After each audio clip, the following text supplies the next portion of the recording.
Untuk pertama kalinya, Iran secara resmi menguji sistem pertahanan udara S-400 Triumph buatan Rusia di dekat fasilitas nuklir rahasia di Isfahan. Dunia langsung geger. Apakah ini sinyal bahwa Iran siap menghadapi perang udara skala penuh? Israel dan Amerika tak lagi bisa terbang bebas di langit Iran. Dengan jangkauan rudal hingga 400 km, S-400 mampu mendeteksi dan menghancurkan jet tempur siluman seperti F-35 dan F-22. Tapi, apakah ini hanya gertakan atau kekuatan nyata? Saksikan bagaimana Iran memainkan kartu strategisnya di tengah ketegangan nuklir, dan bagaimana dunia bereaksi atas pergerakan tak terduga ini. Langit Iran kini bukan lagi sekedar ruang terbuka. Pada akhir Juli 2025, Iran secara resmi mengaktifkan salah satu sistem pertahanan udara tercanggih di dunia, S-400 Triumph buatan Rusia. Uji coba itu dilakukan secara diam-diam, namun terdeteksi oleh satelit mata-mata di barat Isfahan, dekat salah satu kompleks nuklir paling penting milik Tehran. Sejak saat itu, radar-radar militer di kawasan mulai bekerja lebih keras. Jet-jet tempur sekutu di Timur Tengah berhenti melakukan misi jarak dekat, dan semua mata tertuju pada satu pertanyaan utama. Apakah ini hanya ujian, atau sinyal perang udara yang akan datang? Mengapa Iran memilih Isfahan?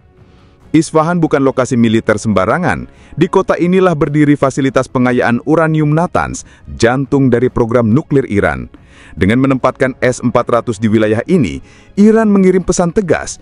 Mereka kini tak hanya membentengi tanah mereka, tetapi juga mengunci langit di atas aset strategis nasional.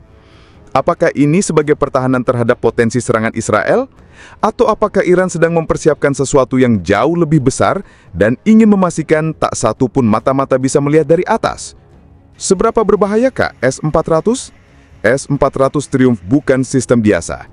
Ia bisa melacak hingga 300 target secara bersamaan, meluncurkan rudal dengan kecepatan Mach 14, dan menghancurkan target sejauh 400 km. Artinya, jika ditempatkan di tengah Iran, sistem ini bisa mengontrol hampir separuh langit Timur Tengah.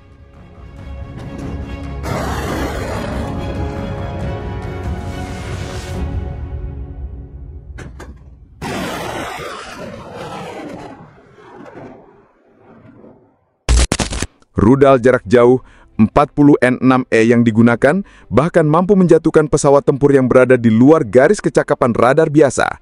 Tak hanya itu, sistem ini juga memiliki kemampuan anti-rudal balistik dan anti-drone, dua jenis ancaman utama dalam peperangan modern. Pertanyaannya, apakah jet siluman Amerika seperti F-35 dan F-22 masih bisa melintas di langit Iran dengan bebas seperti sebelumnya? Atau justru kini berada dalam ancaman nyata dihancurkan sebelum mereka meluncurkan serangan?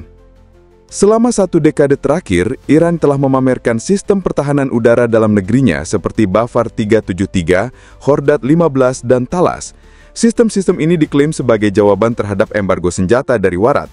Bahkan pada tahun 2022, Iran menyatakan bahwa Bafar 373 mampu menandingi S-400 dalam hal jangkauan dan kecepatan tangkap.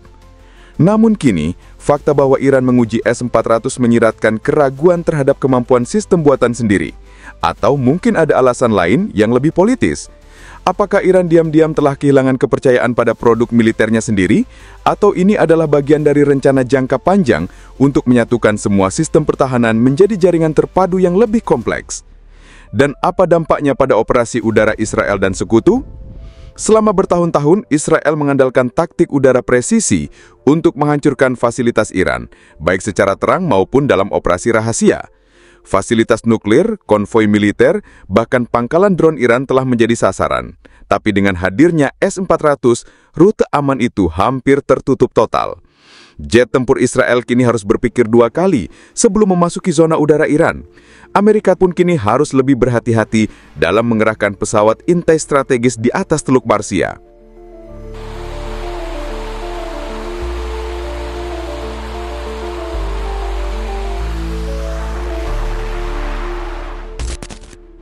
Bisakah ini menjadi awal dari perubahan total dalam doktrin militer regional?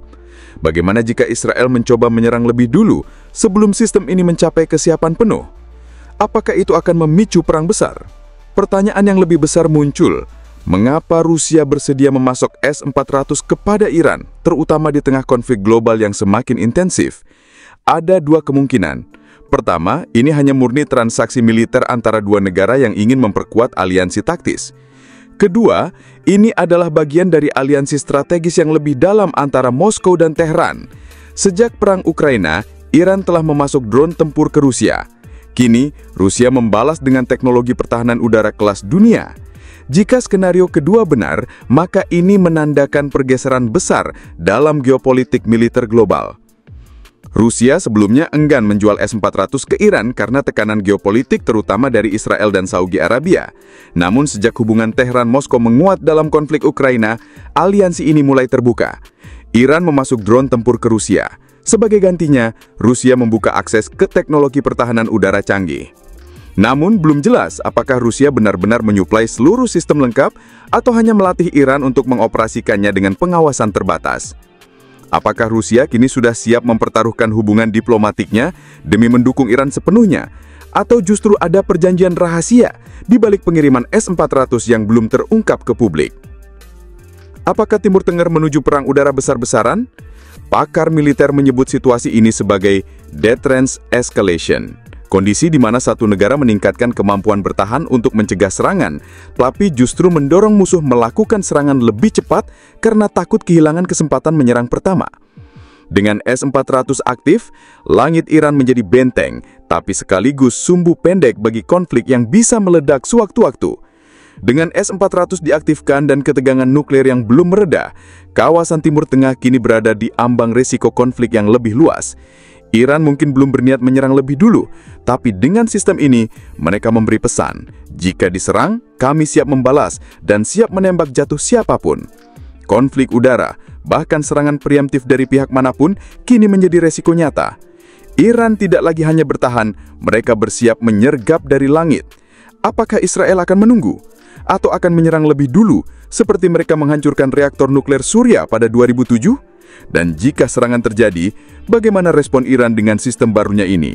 Apakah kita akan melihat S-400 ditembakkan untuk pertama kali dalam kondisi perang nyata? Aktivasi S-400 di Iran bukan hanya soal pertahanan. Ini adalah sinyal politik, pesan militer, dan ujian terhadap kesabaran lawan. Dunia internasional kini berada dalam masa menunggu siapa yang akan bergerak lebih dulu, siapa yang akan melanggar batas pertama, dan siapa yang akan mengatur ulang peta kekuatan udara Timur Tengah.